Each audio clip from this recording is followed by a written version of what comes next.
Hey witches, Tiffany here on Bewitching.Bemused. Today we're going to cover a book review of Jason Miller's The Sorcerer's Secrets.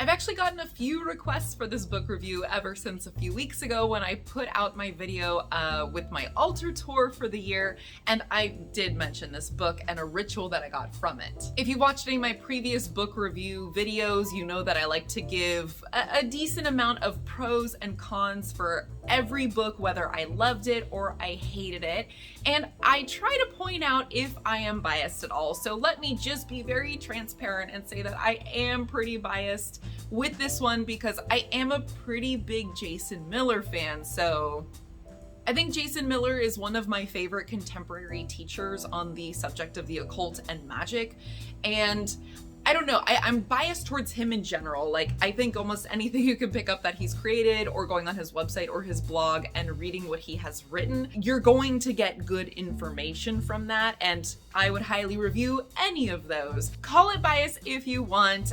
Personally, I would just view it more as like a positive overall review, but I will give cons in addition to pros, just like I always do. So the paperback of this book is 224 pages long, and personally, I found it a pretty quick, easy breezy read. I finished it in about 2 days. I think reading and studying most of Jason Miller's material is made pretty smooth by his kind of more casual writing style. I don't mind a book that's sort of stuffy and very technical, as long as it's not too heavy on really ambiguous jargon. It might just take me a little bit longer to read, but I do personally prefer a more conversational tone. I know that's not everybody's style, so I'm not putting that in the pros list, but for those of you who like the conversational tone in writing, then you will like that. You'll find that a pro. Miller writes, "This book is neither a training manual nor a spell book. It is a field manual." This is technically a beginner's book, but as somebody who has been in the world of witchcraft and the occult for several years now, I still learned a lot from it and found it very useful. I found spells and techniques in it that I had never seen before, so it allowed me to add something to my craft, but it's definitely not too advanced for a beginner, so it sort of applies to everybody. Witches and occult magicians many times, not always, but many times, will see one another's books and go, that's not for me. The ceremonial magician may have absolutely no interest in folk practices, and a polytheistic pagan may have no interest in Ars Goetia. While that doesn't apply to every magical practitioner under the sun, I know myself, I dabble with all of the above and then some. It does still apply to many. But at the end of the day, we are all just practicing magic. It's just that it might be for different reasons, or with different belief sets, or different techniques or methods. Therefore, in regards to the use of the term sorcerer, let me read a passage from the book. "The term witch tends to conjure the idea of a style of magic that values the feminine over the masculine, the intuition over the intellect, the lunar over the solar, the nocturnal over the daylight, the ecstatic over the ceremonial, the outdoors over the temple, the chthonic over the Aaronic, and so on. It doesn't reject the latter in each case, it simply emphasizes the former. The term magician, on the other hand, tends to invoke the opposite juxtapositions. I say that we must transcend the dichotomy and thus encompass both ends of the spectrum. Thus, I have chosen the term sorcerer, which, to me at least, contains elements of both the witch and the magician." He does go on to further define the terms sorcerer and sorcery, but I just felt that that was something I really wanted to get across in this video, just to make it clear that don't be turned off by that use of that terminology. I know when I first began practicing and studying paganism in particular, and being kind of put off by terms like sorcerer or magician, because I just thought, well, I'm a witch. Don't most pagans use the term witch? That's not the case. There's lots of people who practice paganism, magic in paganism, and don't use that term, and there's people who practice completely other things and do use the term witch. So we're being very general here, but I just wanted to make that point. All right, let's start off with our pros because that actually leads me to my first pro. This book really does apply to just about every type of magical practice for the most part, which is really rare to come across. Now, I'm not saying it's deeply inclusive of each one, but it is such a broad book of learning, especially if you're a beginner or looking to kind of dabble into other areas, that you get a bit of a taste test for a lot of different things. And then on top of it, you're also just getting fundamental basics of magical practice in a general sense, as opposed to a very specific path or tradition geared sense. Both in the various exercises as well as the different rituals, and actually as well as sort of the foundational information that he gives, you'll see inspiration coming from various different sources, which makes sense if you know Jason Miller's history, which I will actually link his website down below. One, because his blog is very informative and useful. There's a lot of great material on there, but also you can find his bio there where he gives a brief outline talking about all these different things that he's been involved in. He's been initiated into the OTO. He's studied Tibetan Buddhism. He's been initiated into a witchcraft coven. He has been mentored in root work. I mean, the list goes on. So it makes a lot of sense that he is very informed in all of these different areas of magical systems and spiritualities that may have magical based practices, and that he can write about it from a very informed and experienced perspective. This book is also really accessible for those who might be interested but are a little bit intimidated by other systems of magic. So as I already mentioned, it is a great place to kind of find a few things to dabble with, to gain a little bit of experience and exposure and just a little bit of knowledge and insight into different systems without going out and buying, what is potentially a really dense book when you aren't even sure if you are going to be still interested when you finish that book. So it kind of gives you just a little taste of something to start with, and then you can explore further later on. Another pro is that this book aims to be very, very practical. So in addition to there being a wide variety, most of it is very practical, everyday practices, whether it is to expand your magical ability or grow as a person or a magical practitioner, or if it's for something useful.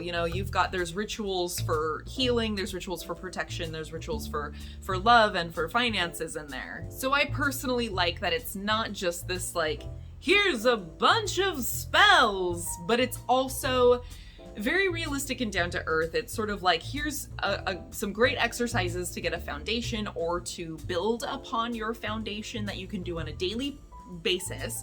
And then also, here's a bunch of different styles of very basic everyday things that most people need or want at some time or another. All the while he explains how to, why you're doing what you're doing, as opposed to it just being a spell book. I mean, like I said in the beginning, and he said in the beginning, it's not a spell book. So it's not just a, get this and that ingredients, and then, recite this incantation and burn this at that time and visualize that. End of story. He goes into a lot of depth with each one, not quite as much as I would like, which I'll touch on in the cons section, but he does still, there is a rhyme and reason to how everything is laid out the way that it is and why it is included in the book for the most part. We'll get to the cons in a moment, but it is a very good mix of combining explanation with exercises. Basically, here's the ritual, but also here's why you would do the ritual, and here's a foundational practice to help you do this ritual, and here's why you might want to do this ritual instead of this one, or just things like that. I also really love that very few things in this book require that many ingredients. Some of them do not require any ingredients at all. The Sorcerer's Secrets has spells that you can cast with a particular gaze or a particular breathing technique or a manner of speaking, which I really love. Again, that kind of falls in the category of this book is very practical,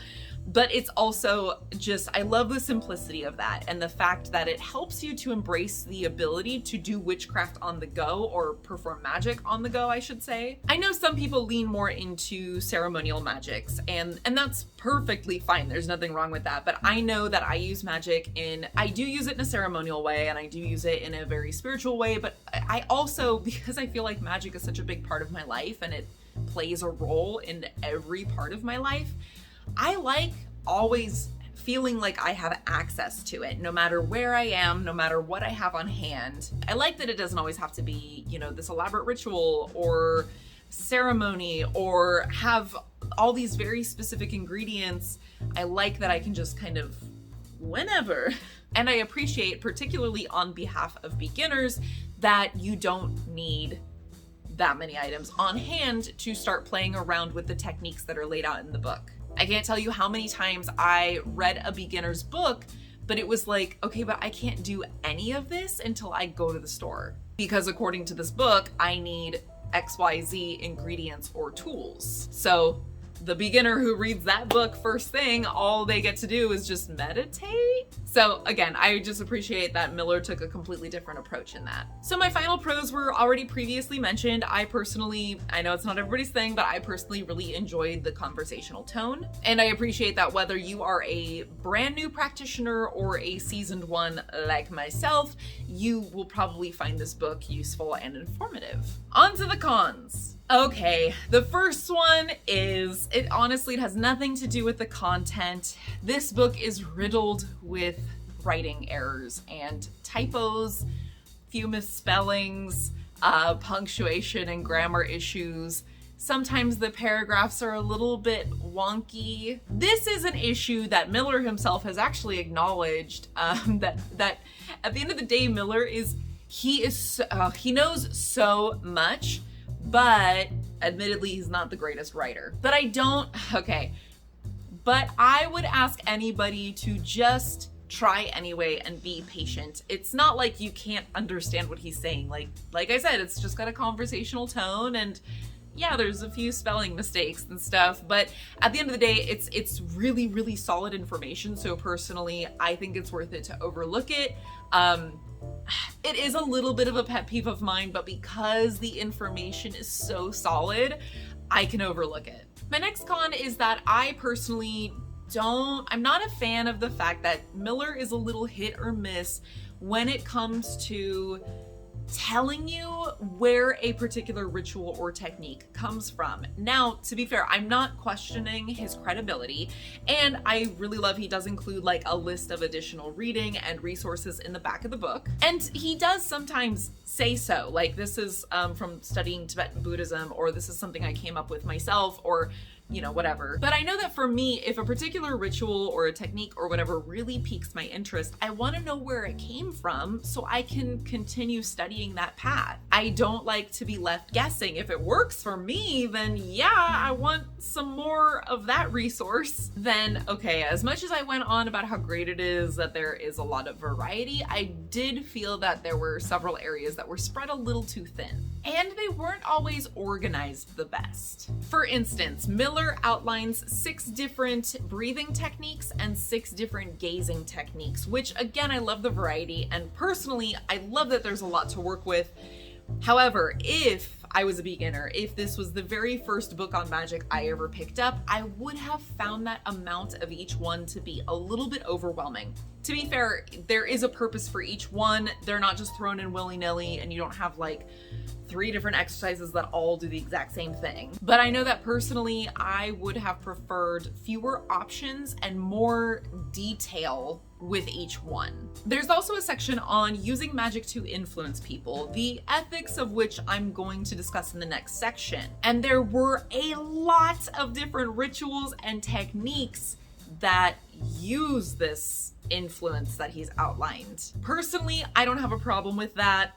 However, here's my issue with this.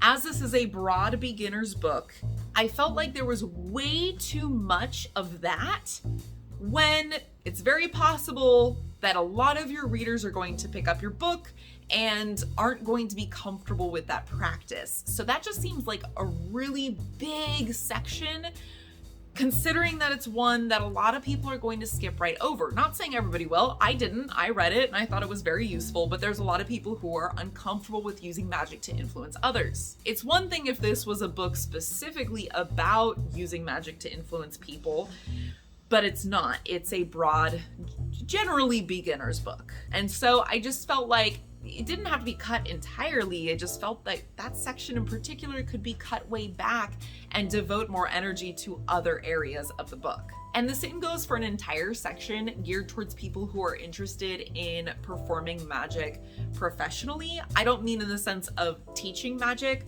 or becoming a content creator or something like that, but more in regards to selling magic as a service. So the ethics of selling magical services aside, because I know a lot of people are very opinionated on that, and that's okay. I'm sort of neutral. I have opinions on it, but this is not the time or the place. Personally, I just thought it was very odd to be in this book, because this being an introductory book, this being sort of a beginner's book,